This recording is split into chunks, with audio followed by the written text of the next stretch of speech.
There will never be a point in your life where it's the right time to do a great thing.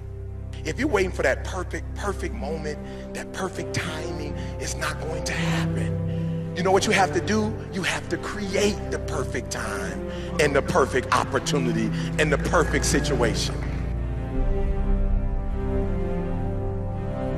Is that a lot of people become comfortable. They stop growing. They stop wanting anything. They become satisfied. People getting ready to go to jobs that they don't like. Jobs that are making them sick. You see, when you're not pursuing your goal, you are literally committing spiritual suicide. When you have some goal out here that you're stretching for and reaching for that takes you out of your comfort zone, you'll find out some talents and abilities you have that you didn't know you have. When the messenger of misery visits you, what are you going to do? What will keep you in the game? There are things that you think you'll never need to know, that you may only need to know one time in your life, but that could save your life because you had that knowledge. Unless you attempt to do something beyond that which you've already mastered, you will never grow. What is it that you looked at some point in time and you decided that you couldn't do it, that you talked yourself out of it? You're waiting on your next door neighbor to make it happen for you, it may not happen. If you're waiting on your mother or your father, they may be so ancient in their thinking that they don't understand this opportunity that you have. And if you're waiting on them, it may never get done. You don't beg average people to be phenomenal. You don't beg good people to be phenomenal. You just are phenomenal, and you will attract phenomenal. What reason can you remember that you can call on, that you can reach on, that can make you get back up? Find that reason. If you're not where you are, if you're not where you want to be, if you don't have what you want to have, if you're not where you think you should be at this particular place, it has nothing to do with the system, but it has everything to do with the fact that you're not making the sacrifice. I want you to make that dream become a reality, because if you don't, you will be working for somebody else to make their dreams become a reality. Everybody is against you or don't believe in you no more. And let me tell you something, that's a lonely feeling.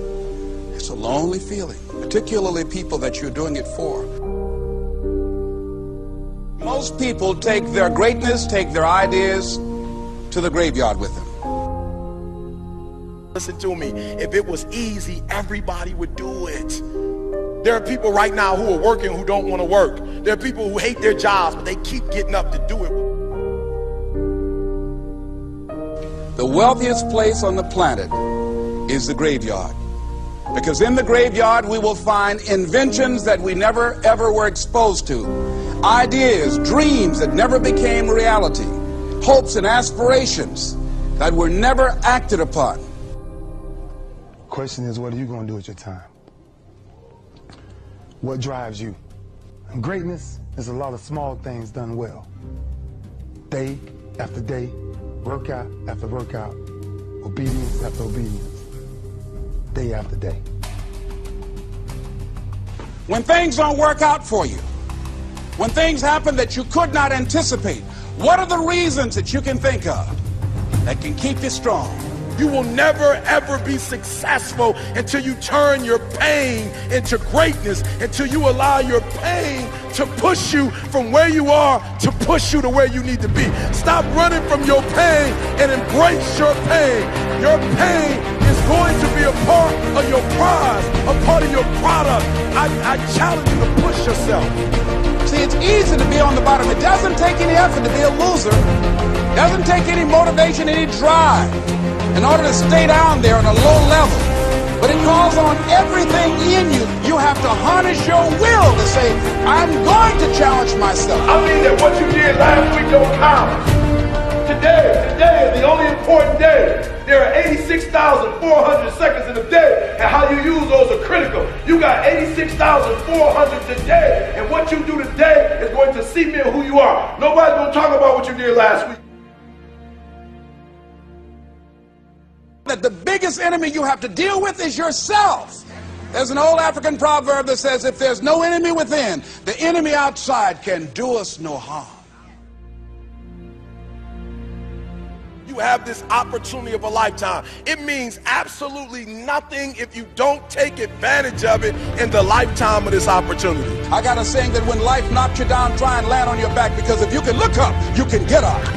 If you want a thing bad enough to go out and fight for it, to work day and night for it, to give up your time, your peace, and your sleep for it, if all that you dream and scheme is about it, and life seems useless and worthless without it. See, it's time now. If you want to make this your decade, you've got to start saying yes to your life. You've got to start saying yes to your dreams, yes to your unfolding future, yes to your potential, as opposed to saying no. When you die, die on E. Leave no dream left behind, guys. Leave no opportunity left behind. When you leave this earth, accomplish every single thing you can accomplish. Listen to me, you're going to be here one day, but you'll never get here if you give up, if you give in, if you quit. And finally, guys, you got to want to succeed as bad as you want to breathe.